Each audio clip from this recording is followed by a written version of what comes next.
Welcome. Here we are at NAGC 2016 with Dr. Gail Neary Herman. Gail, would you tell us first where you're from? Right now I'm from East Hampton, Massachusetts, an arts town. Ah. Yeah, I love it. Gail, I understand you're a storyteller from way back. Yes, from way back. How did you first get interested in becoming a storyteller? Oh my goodness. Well, my father told me stories about cowboys and roping, and he just used to always sing his stories. So I love music as well as I know storytelling. that you use a lot of musical sounds and songs as parts of your stories. Yeah, I have folk instrument sound effects that I love to use in helping children make decisions about what sounds they think would work with which story or which part of a story. Speaking of stories, there's so many stories you could choose to tell. How do you go about the selection of which stories you choose to present? Well, it depends on the audience, of course. I mean, just like any art form, it depends on who comes or which class, which age class you're coming to. But that doesn't mean that a story wouldn't fit all classes. You just change it a little bit as far as performing it. But I also like to have them create the stories or aspects of the stories. Tell us a little bit about how you would work with children for them to develop a story for telling. Well, there's two ways. One is when I'm telling a story, I use an organic storytelling method that I learned from my mentor, Mara Cappy. And that's where you ask the audience, what did you see in your mind's eye? What did you hear? What do you think the character did next? And what if somebody says something way out in left field, like she was from the moon? You make it fit. That's what the magic is. All of a sudden, the students are realizing that the story is coming from here, from the images that you're seeing, and then that makes it more appealing to them to create stories. I mean, the kids it really love gives them stories. ownership then. Yeah. And this is an old African technique from West Africa, South and West Africa, where in the middle of a storytelling performance, some audience member would stand up and say, "Storyteller, I was there, I was present."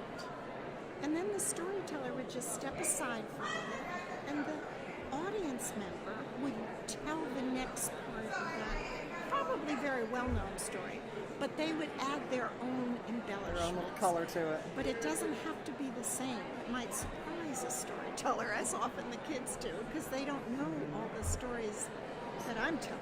And I imagine that also helps to keep the story alive and vital for the storyteller too, because there's always something new, some new element might appear, some character or some event that you weren't planning. Yes, and then gifted kids, that my students that I've taught that are in the elementary school, let's say grades 3 through 6, the gifted kids, some of them absolutely love it because the language all of a sudden becomes, and the ideas become something now they're challenged.